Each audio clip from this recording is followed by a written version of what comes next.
What's going on, y'all? KM Best here, aka Alpha Ray Bill. Let's talk about Beta Ray Bill. Beta Ray Bill is Marvel Snap's newest card, and in advance of the weekend missions, I wanted to put out a piece of content that told you whether or not I found him a worthwhile purchase. I still get a ton of questions as to whether or not this guy is worth buying, so let's go through it. Beta Ray Bill is a 4/6 that shuffles Stormbreaker into the deck. Stormbreaker is a 0/1 that doubles Beta Ray Bill's power. He is often played in a package with the currently existing Thor and with Jane Foster. So rule number one is if you don't have those cards, you probably don't want to pick up Beta Ray Bill. He goes in the decks they go in.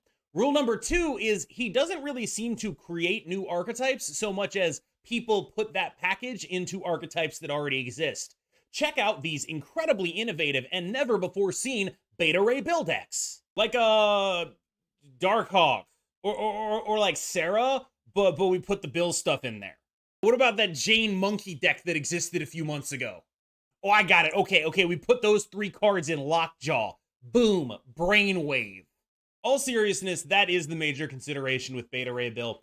Outside of that Lockjaw deck, I am not overly convinced that he's the best option in any of those decks. For example, you could simply play Sarah in the Sarah deck. You could simply play Darkhawk and, Iron Lad in the Darkhawk deck. Like, these are pretty easy swaps in for the Beta Ray Bill stuff.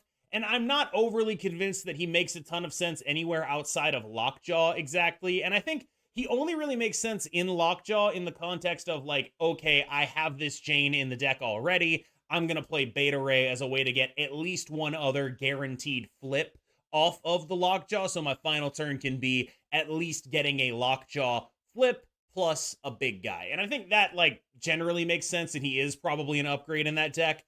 But most other decks that Beta Ray Bill is being played in are just people slotting that Jane Thor Beta Ray Bill package in and saying, well, this is already kind of good, right? And it is. It is already kind of good. And Beta Ray Bill is not making these decks bad by any means. But the major question you're going to want to ask yourself as we go through these decks is Beta Ray Bill making this deck better? Or is there another option that I could be playing instead of the Beta Ray Bill Thor Jane package? A lot of the time, the answer is unfortunately going to be yes. However, sometimes the answer might actually be no. So let's take a look at all four of these decks. First up is Darkhawk Ray Bill. Now, I got this build from a player named Rainman on my Discord, although it is very similar to what Alex Kocha was playing, except instead of playing Spider-Ham, we have a Snow Guard, and instead of playing Odin, we have a Magneto. I do think the Magneto is relatively unimpeachable in this list. Magneto is an absolutely phenomenal card in the metagame right now, and especially since so many people are going to be testing out Beta Ray Bill, especially as the weekend missions go on, Magneto becomes one of the best cards in the entire game. This build of the deck looks to me and plays to me like it is built to beat those Beta Ray Bill mirrors. It is a deck that is aimed at those mirrors with the Magneto. The Magneto is probably the best mirror tech that any Beta Ray Bill deck can run. So you will win mirrors with the Magneto, and you will generally just approach the deck like you are trying to put points on the board. The main analogy that I would like to draw with this deck is to compare it to something along the lines of Sentry, Hood, and Annihilus. That is the main package that a lot of these decks are going to be swapping in and out with Jane, Thor, and Beta Ray Bill. So do keep that in mind, that you could probably just make those swaps one-to-one, and it would be like, oh, yeah, no, this deck is still good. And I think that is the main issue that Beta Ray Bill has. In almost all of these decks, you could do that, and it would be like, that might actually be better. There are some decks where that swap would not be true, but a lot of the ones that are just playing stuff for points are using those cards in extremely similar roles. It's not a direct one-to-one, but it is a unique 3-card package that provides you different ways of attacking the metagame, themed around a very powerful 5-drop that is going to swing the game in your favor if you play it, and without that 5-drop, a lot of your strategy kind of falls apart. There's more similarities there than you think. So this is, I think, probably my favorite of the decks, and it is definitely good. It's very hard for a deck like this to be bad, but I do think that there is this little bit of Beta Ray Bill type stuff where you're just in the situation where, is he actually making this archetype better? I don't know. An archetype I do think he's actually making better is Lockjaw. However, he has really stiff competition here. Like, if you play Beta Ray Bill and you have a Lockjaw, there are going to be a lot of situations where a Jubilee ends up a little bit better.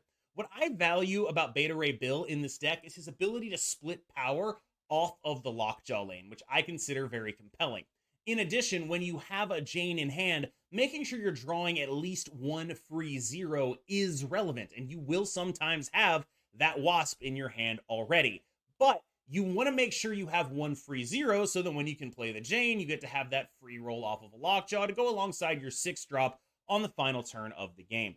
This is a deck that obviously does enjoy doing the Thor, Jane, Beta Ray thing. Like, obviously that gives you another lane to victory, but it's a little bit worse at executing that plan than the decks that are more dedicated to it and dedicated to playing in a mid-range formulaic kind of game. This deck is a little bit more predictable with how that works out, and that does come with some downsides. However, the upsides are enormous. Lockjaw decks are known for cheating out enormous amounts of power. This deck is absolutely no exception. It is actually the one that has the best stats on Untapped as of the current recording, and I think that is meaningful in the sense that, hey, there's actually something going for this, and Beta Ray Bill actually does probably make it better, which is a lot more than I can say for many of the other Beta Ray Bill decks that people are playing. This is a legitimate use case for the card. I don't exactly know if Jubilee would be better. I suspect she would be maybe like a little bit of a side grade. Like, there's not an overly compelling reason to pick up Beta Ray for this. I think he makes the deck a little better because of the ability to split power, because of the added consistency on the Jane. He does make the deck a little better than playing Jubilee, but it is not a big gap. This one is the absolute funniest of them to me. I just love this. Like, it's like, okay, how do we win Serra Mirrors? All right, what if we cut all the Serra crap and got down to brass tacks and just played Thor and Beta Ray Bill and Jane, baby? We got good 5-drops now. I think this is actually probably pretty good. I find it hard to believe it's that much better than Serra, if it is at all. And that's the through line of a lot of these Beta Ray Bill decks, is where it's like, okay, this is cool and I like what you're doing, but fundamentally what you've done is take a deck that already exists and then put Beta Ray Bill in it and then put Jane in it and then put Thor in it. And I haven't seen a super compelling argument that that actually makes the deck better. I don't know. Like, this is the exact kind of deck that we're talking about, where it's like, well, a version of this is already like kind of the best deck in the game. So how bad can this really be? But is it a compelling reason to buy Beta Ray Bill? Maybe not. This is one of the decks that actually is legitimately seriously improved by Beta Ray Bill. This and Lockjaw are probably the most compelling reasons to buy Beta Ray Bill, in my opinion. The other decks, I think, are better decks, but they need him less, if that makes sense. You're not going to be missing out on stuff playing, no Jane, no Thor, no Beta Ray Bill in those other shells. There are 3 cards that you probably own that you can put in and still have a great win rate with. However, you are going to be missing out on stuff if you try to play this deck without Beta Ray Bill. If you try to play Lockjaw without Beta Ray Bill, I think you're legitimately missing out on some stuff. And I think that these are the kind of decks that unfortunately will define Beta Ray Bill more than just his inclusion in the good cards decks for the sake of, getting those weekend quests done or just novelty. I think that this deck is genuinely not great, but it is a very fun example of the archetype. I think it's probably as good as Hitmonkey has been in a long while. I actually remember when this deck first broke out, Glenn Jones, the developer at Second Dinner, was the person who put it out into the ether. And it was not something that I had a ton of respect for. I was like, okay, this is like a tier 2 thing. It was like an Elsa deck in an era where everything was an Elsa deck, and so it wasn't the best Elsa deck. But if you've missed playing this style of like Serra Miracle without Serra, this is a legitimate deck you can play. It is reasonably powerful. I'm not going to get, like, if I ran into this in Infinite, I'd be like, okay, I respect what you're doing here. I'm not overly scared of it, and it does have like some major weaknesses in the fact that it just has no tech at all, and so it is reliant on just putting points onto the board in a way that means that it is good into other decks that are trying to just put points on the board and play tech, because it doesn't waste any space with the tech. But it is bad into the decks that are able to actually make that tech land, like, Ghost Serra decks that can make their tech actually hit your stuff. Because one of the major upsides of this deck is it throws priority very easily into explosive final turns. And now that Ghost is out there in the Serra deck, that is no longer a major upside. There's just some stuff going on with this archetype that makes it not incredibly well positioned. But if you are a fan of it, I would consider this a legitimate reason to buy Beta Ray Bill. Finally, you can also play Beta Ray Bill in the Yo Woody bounce shell. And I think that this is like, it's plausible. It's like, okay, but it's like this weird thing where once again, this is like maybe the second or third best build of the archetype. It's not bad, but it's not going to be like taking your game to the next level. And because it's like the second or third best build of the archetype, it's hard for me to justify purchasing Beta Ray Bill off of it. That said, I like these kind of decks a lot. There are some considerations to think about if you're trying to put this together. One is exactly how many 5-drops can you afford? I personally feel like the answer is actually only one, and that precludes the Annihilus stuff, which is why I've gone towards the Darkhawk style when I wanted to play this kind of deck. But it is a viable option. One of the major upsides of Bill in a deck like this is it is an additional thing that allows you to make your Werewolf by Night much larger.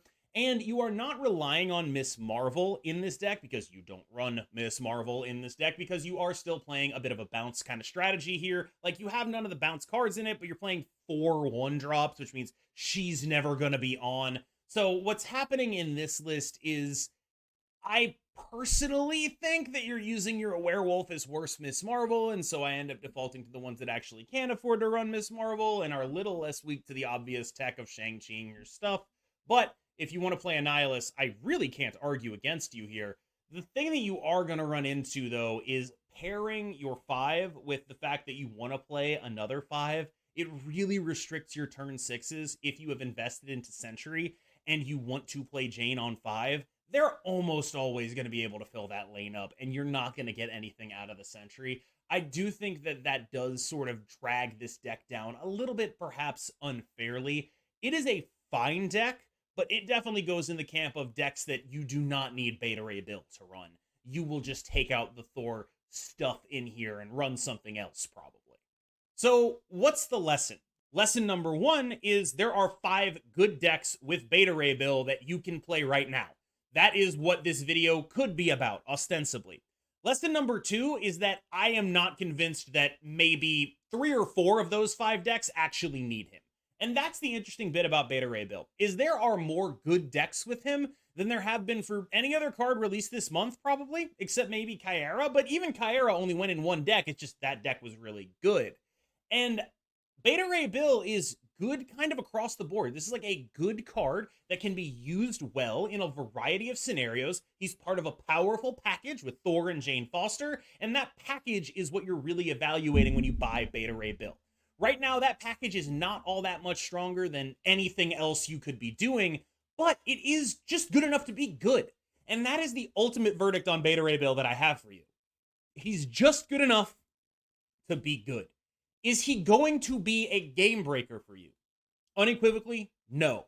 This card is not going to be, oh my god, it's one of the best cards in the game. He is just good enough to be good. Now, whether or not that makes you want to buy him is going to be dependent on the amount of resources you have.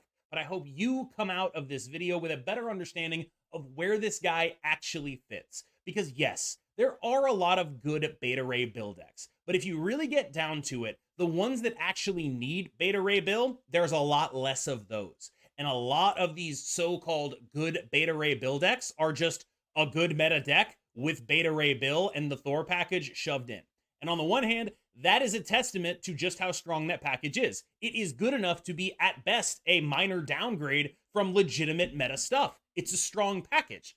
On the other hand, it's not a compelling reason to purchase him because the things you should be focused on purchasing are the things that are going to be game-breaking for you.